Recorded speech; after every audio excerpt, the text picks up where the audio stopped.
La plupart des gens utilisent YouTube pour raconter leur vie quotidienne, mais de temps en temps, la plateforme devient un outil pour une confession effrayante à la place. Numéro 10. I don't regret killing my mother. And as evil as that may sound, that's my reality. Heather Mack est en vacances avec sa mère et son petit ami en Indonésie. En élaborant un plan tordu, elle persuade son petit ami de l'aider à tuer violemment sa mère. Ils entassent son corps dans une valise et la laissent dans le coffre d'un taxi. Elle sait qu'elle sera de toute façon attrapée. Ensuite, Heather publie 3 vidéos sur sa chaîne YouTube où elle présente sa version des faits. C'est encore en ligne à ce jour. Elle affirme avoir ôté la vie à sa mère comme un acte de vengeance. I regret trapping an innocent person into this because it was my battle. It's my mother, it was my father. Cependant, cet aveu est en réalité rempli de mensonges. Heather et son petit ami auraient probablement tué sa mère pour toucher un héritage de 15 millions de dollars. Un tribunal indonésien a condamné Heather à 10 ans de prison et son petit ami à 18 ans. J'ai regardé ces 3 vidéos et je pense qu'elle ment sur ses motivations et surtout sur l'innocence de son petit ami. Peu importe si elle dit la vérité ou non, c'est surprenant de voir à quel point elle reste calme en expliquant ses actes. Numéro 9, Austin Jones est un YouTuber devenu chanteur pop qui a eu de sérieux ennuis pour ses relations en ligne inappropriées avec des fans mineurs. Tout a commencé en 2015 lorsqu'il a avoué demander fréquemment à des adolescentes de faire des vidéos de danse pour lui. I used to ask fans for twerking videos.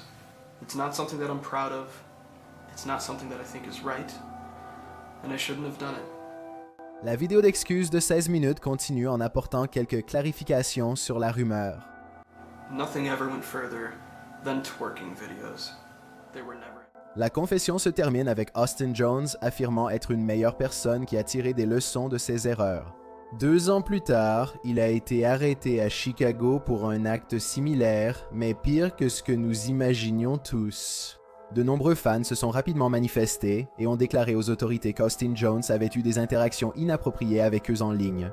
Une fille a affirmé avoir réalisé 25 vidéos pour lui, dont 8 très explicites. Depuis, la police a fouillé son ordinateur et l'a inculpé de 2 chefs pour production de contenu impliquant des mineurs. L'affaire est toujours en cours et l'ancien chanteur pop est confiné chez lui en attendant. Interdit d'Internet par décision de justice, il n'a rien publié depuis plus d'1 an. Numéro 8.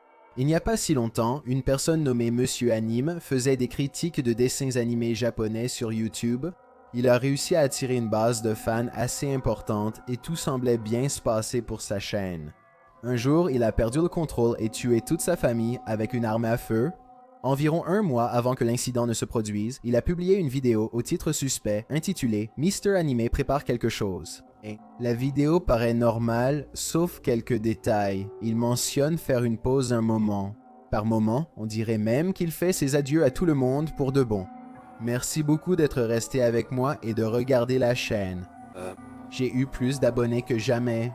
Je ne peux pas m'empêcher de me demander si Monsieur Anime a fait cette vidéo alors qu'il était en plein conflit intérieur concernant le sort de sa famille.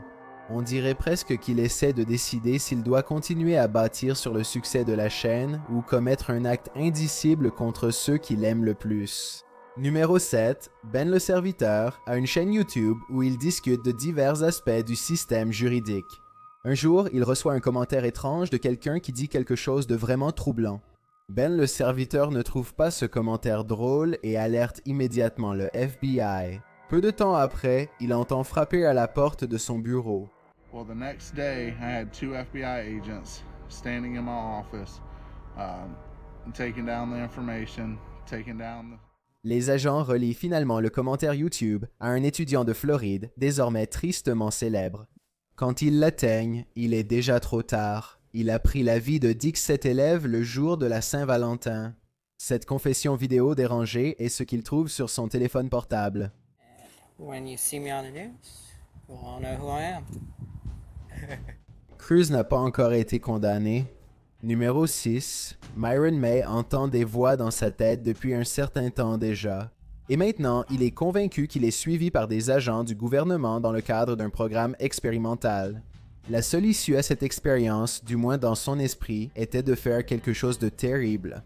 Il enregistre une confession vidéo de 2 heures dans laquelle il détaille les circonstances qui l'ont mené à ce point. Il passe beaucoup de temps à dire au revoir à tous ceux qu'il connaît et à prier pour ceux qui sont sur le point de perdre la vie à cause de lui. Please let those who are harmed in any way by my actions give them a spirit of contentment and peace. Il est surprenant qu'ils ressentent de la compassion, mais choisissent malgré tout d'aller jusqu'au bout. Son plan est d'attirer l'attention nationale sur lui et de révéler une terrible expérience menée par le gouvernement. I hope that my story gets some media attention. Peu après avoir réalisé cette vidéo, Myron May entre dans la bibliothèque de l'Université d'État de Floride et tire sur la foule. La police est contrainte de lui ôter la vie. Je pense que Myron souffrait très probablement d'un trouble mental provoquant de la paranoïa au moment de faire cette confession. Mais il chibeye des gens qui croient mais vraiment à ses paroles. Numéro 5. Joe Passini est obsédé par une chanteuse nommée Sarah Bareilles, et il croit que leur destin est d'être ensemble pour toujours. Il publie une vidéo étrange sur YouTube où il s'énerve, accusant des occultistes, la CIA et le FBI de comploter pour l'empêcher de vivre cette romance. Clearly these guys want me dead. We're in prison. And there's no way I'm going back to prison. Nope. La vidéo est difficile à comprendre à cause de sa logique décousue et de ses propos incohérents. Apparemment, un incident a eu lieu à la salle de sport locale et maintenant un détective de police appelle Joe. Hello, my name is Matt Huffnell. I'm a detective with Haverford Township PD. I'm trying to reach Joe Pacini concerning an incident report that was made at the LA Fitness here in Havertown. Joe, could you give me a call at your earliest convenience? Cette demande fait perdre son sang-froid à Joe. Au lieu de rappeler l'enquêteur, Joe réalise une série de vidéos sur YouTube dans lesquelles il menace l'enquêteur ainsi que tout son service. You want to try to bring me down? I will kill you and your whole family, all right? So go ahead. Joe passe d'un ton calme à des cris, ordonnant à tous de le laisser tranquille. Il finit par rappeler le détective et lui laisse un message lui demandant de consulter sa chaîne YouTube pour plus d'informations. La police finit par retrouver Joe en train de conduire et arrête immédiatement son véhicule. Selon leur rapport, Joe a reculé sa voiture contre une voiture de police et ils lui ont ôté la vie immédiatement. Je n'ai jamais su ce qui s'est passé à la salle de sport. Donc si vous savez pourquoi la police l'a contacté au départ, faites-le moi savoir. Numéro 4. Randy Ross, rappeur de 23 ans, a récemment tourné un clip pour une chanson qu'il a écrite. La chanson, sur la vengeance contre ses ennemis, évoque spécifiquement l'entrée dans un bâtiment scolaire. Beaucoup de gens ont pensé que cette vidéo était un avertissement littéral d'une future attaque et ont contacté les autorités. Une scène montre Randy ouvrant la porte d'un lycée local avec la main droite dans sa poche, comme s'il cachait quelque chose. Cependant, c'est cette phrase en particulier qui, selon moi, a le plus dérangé les gens. Cela dit, je ne suis toujours pas sûr qu'il s'agissait d'un véritable aveu d'intention ou s'il jouait simplement une scène fictive. Randy Ross a réellement été arrêté et inculpé pour cette vidéo, même si je comprends que ce qu'il a fait était clairement très inapproprié et de mauvais goût. Je ne sais pas si l'intervention des forces de l'ordre est nécessaire. Dites-moi à quel point il semblait sérieux dans la vidéo numéro 3. Anthony Powell était un YouTuber qui a harcelé une autre YouTubeuse nommée Asia McGowan en 2009. Toutes ces vidéos ont depuis été supprimées, mais il s'agissait principalement de longs discours religieux qui faisaient presque toujours référence aux femmes de manière dégradante. À la longue, ces confessions vidéo sont devenues encore plus sombres et désolées. Je ne sais pas exactement ce qui s'est passé, mais il est assez clair d'après ces vidéos qu'un changement radical s'est produit.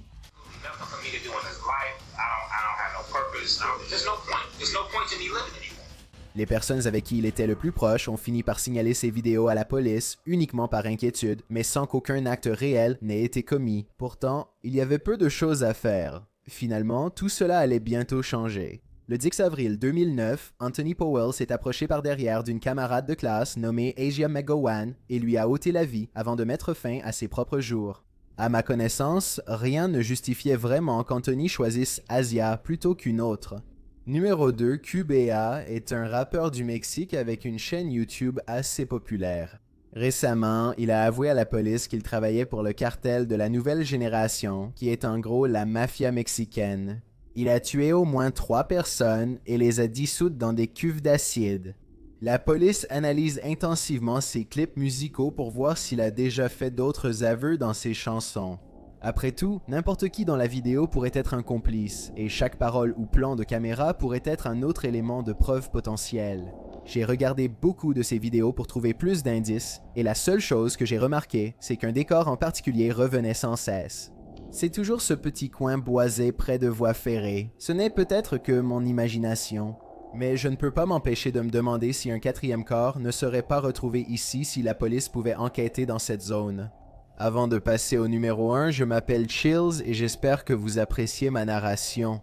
Si vous êtes curieux de savoir à quoi je ressemble dans la vraie vie, allez sur mon Instagram @DelanisChillinYT et appuyez sur le bouton suivre pour le découvrir. J'ai récemment sorti un clip pour ma chanson Sidelined et j'aimerais beaucoup avoir votre avis dessus. Appuyez sur l'icône en forme de cercle en haut à droite, puis appuyez sur ma vidéo musicale pour la regarder. Elle est également liée dans la description ci-dessous. Il est prouvé que la générosité rend plus heureux. Si vous êtes assez généreux pour cliquer sur s'abonner et la cloche, merci. De cette façon, vous serez averti des nouvelles vidéos que je publie chaque jeudi et samedi.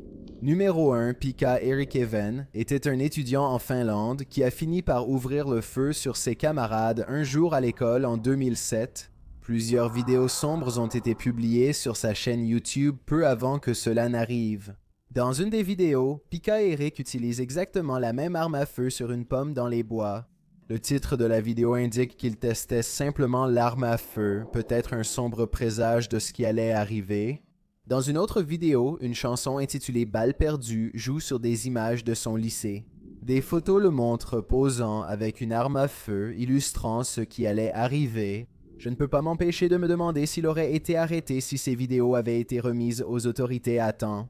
Si vous voyez quelque chose comme ça sur la chaîne YouTube de quelqu'un que vous connaissez, j'espère que vous agirez rapidement pour empêcher qu'une telle chose ne se produise.